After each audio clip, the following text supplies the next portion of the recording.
শানে নজুল সিরিজের চতুর্থ পর্বে আপনাদের স্বাগতম।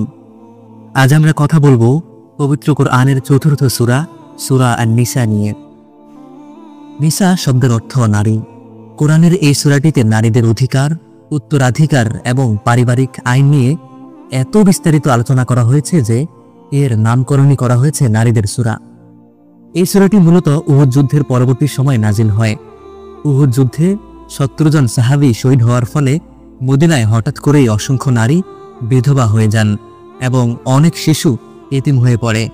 এই এতিম শিশু এবং বিধবা নারীদের রক্ষণাবেক্ষণ, তাদের সম্পত্তির সুরক্ষা এবং একটি স্থিতিশীল সমাজ গঠনের লক্ষ্যেই এই সূরাটি নাজিল হয়। চলুন সূরা আন-নিসার প্রধান 6টি বিষয় এবং সেগুলোর পেছনের ঘটনা বা শানে নুজুল জেনে নিই। বিষয় 1, এতিমদের অধিকার ও একাধিক বিবাহের প্রেক্ষাপট। সূরা আন-নিসা আয়াত 2 থেকে 3। ইসলামের সমালোচকরা প্রায়ই একাধিক বিবাহের আয়াতটি নিয়ে প্রশ্ন তোলে, কিন্তু এর শানে নুজুল জানতে ভুল ধারণা ভেঙে যাবে। উহুদ যুদ্ধের পর মদিনায় এতিমদের সংখ্যা বেড়ে যায়। সাহাবীরা এতিমদের লালন পালন করতেন, কিন্তু তারা ভয় পেতেন যে এতিম মেয়েদের বিয়ে করলে হয়তো তাদের মোহরানা বা সম্পত্তির ক্ষেত্রে তারা ন্যায় বিচার করতে পারবে না। এই ভয়ে তারা এতিমদের দায়িত্ব নিতে সংকুচিত বোধ করছিলেন। তখন আল্লাহ সুবহানাহু ওয়া তাআলা এই আয়াত নাযিল করেন, আর যদি তোমরা ভয় করো যে এতিমদের ব্যাপারে ন্যায় বিচার করতে পারবে না, তবে নারীদের মধ্য থেকে তোমাদের পছন্দ মতো 2, 3 বা 4 জনকে বিবাহ করো। আর যদি ভয় করো যে ইনসাফ করতে পারবে না, তবে একজনই যথেষ্ট। সূরা আন-নিসা আয়াত 3। অর্থাৎ এই আয়াত একাধিক বিয়ের অনুমতি দেওয়া হয়েছিল মূলত এতিম ও বিধবাদের আশ্রয় এবং সামাজিক সুরক্ষা নিশ্চিত করার জন্য, নিছক ভোগের জন্য নয়। বিষয় 2, নারীদের উত্তরাধিকার বা সম্পত্তির অধিকার।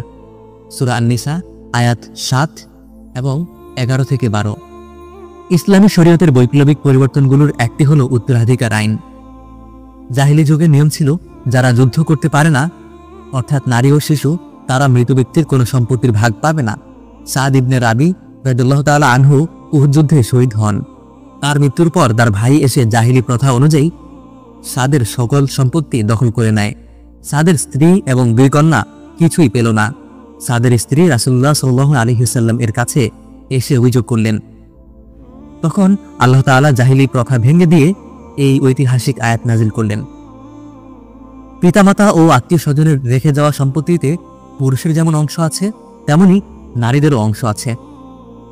সূরা আন-নিসা আয়াত 7। এরপর 11 ও 12 নম্বর আয়াতে কে কতটুকু পাবে তার অঙ্ক আল্লাহ তাআলা নিজেই কষে দিয়েছেন। এর মাধ্যমে ইতিহাসে প্রথমবারের মতো নারীরা সম্পত্তির আইনি অধিকার লাভ করে। বিষয় 3, পানি না থাকলে তায়াম্মুম। সূরা আন-নিসা আয়াত 43। ইবাদত সহজ করার জন্য আল্লাহ সুবহানাহু ওয়া তাআলা তায়াম্মুমের বিধান দিয়েছেন।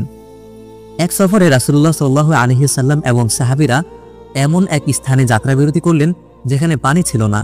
ফজরের সময় হয়ে আসছিল, কিন্তু ওযু বা গোসল করার মতো পানি কারো কাছে নেই। সাহাবীরা খুব চিন্তিত হয়ে পড়লেন। এই সংকটময় মুহূর্তে আল্লাহ তাআলা আয়াত নাজিল করলেন, আর যদি তোমরা পানি না পাও তবে পবিত্র মাটি দিয়ে তায়াম্মুম করো। সূরা আন-নিসা আয়াত 43। এই আয়াতের মাধ্যমে আল্লাহ সুবহানাহু ওয়া তাআলা উম্মতের জন্য ইবাদতকে অত্যন্ত সহজ করে দিলেন। বিষয় 4, নেতার আনুগত্য এবং বিরোধের সমাধান। সূরা আন-নিসা আয়াত 59। একটি রাষ্ট্র বা সংগঠন চলতে হলে চেইন অফ কমান্ড মানা জরুরি। রাসূলুল্লাহ সাল্লাল্লাহু আলাইহি ওয়াসাল্লাম আব্দুল্লাহ ইবনে হুযাইফা রাদিয়াল্লাহু তাআলা আনহুকে একটি ছোট সেনাদলের নেতা বানিয়ে পাঠান। পথে কোনো এক বিষয়ে তিনি সৈন্যদের উপর রেগে গিয়ে আগুন ধরিয়ে তাতে ঝাঁপ দিতে আদেশ দেন। সৈন্যরা দ্বিধায় পড়ে যায়, নেতার আনুগত্য করবে নাকি জান বাঁচাবে। শেষ পর্যন্ত তারা ঝাঁপ দেয়নি।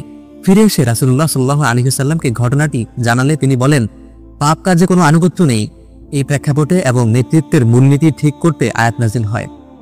হে ইমানদারগণ, তোমরা আল্লাহর আনুগত্য করো, রাসূলের আনুগত্য করো এবং তোমাদের মধ্যকার দায়িত্বশীলদের আনুগত্য করো। সূরা আন-নিসা আয়াত 59।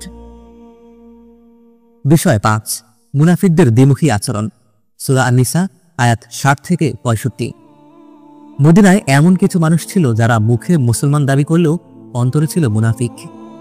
একজন ইহুদি এবং একজন মুনাফিকের মধ্যে জমি নিয়ে বিবাদ হয়। ইহুদি লোকটি চাইল বিচারটি রাসূলুল্লাহ সাল্লাল্লাহু আলাইহি ওয়াসাল্লাম করুক, কারণ সে জানত মুহাম্মদ সাল্লাল্লাহু আলাইহি ওয়াসাল্লাম ন্যায় বিচার করবেন। কিন্তু মুনাফিক লোকটি চাইল বিচারটি কাব ইবনে আশরাফ, একজন ইহুদি নেতা ও ঘুষখোর, সে করুক, কারণ সে জানত সেখানে ঘুষ দিয়ে রায় নিজের পক্ষে নেওয়া যাবে। মুনাফিক হয়েও রাসূলুল্লাহ সাল্লাল্লাহু আলাইহি ওয়াসাল্লাম এর বিচার মেনে না নেওয়ায় আল্লাহ তাআলা এই আয়াত নাজিল করেন এবং বলেন, তারা কি আল্লাহ তাআলার পরিবর্তে তাগুত বা শয়তানি শক্তি এর কাছে বিচার চাইতে চায়? যতক্ষণ না তারা তাদের বিবাদের বিষয়ে আপনাকে বিচারক মানে, ততক্ষণ তারা মুমিন হতে পারবে না। বিষয় 6, ন্যায় বিচারের চূড়ান্ত মানদণ্ড। সূরা আন-নিসা আয়াত 135। সূরা নিসার 135 নম্বর আয়াতকে বলা হয় ন্যায় বিচারের সর্বোচ্চ দলিল। হার্ভার্ড ল স্কুলের গেটে আজও ন্যায় বিচারের দৃষ্টান্ত হিসেবে এই আয়াতের অনুবাদ ঝোলানো আছে।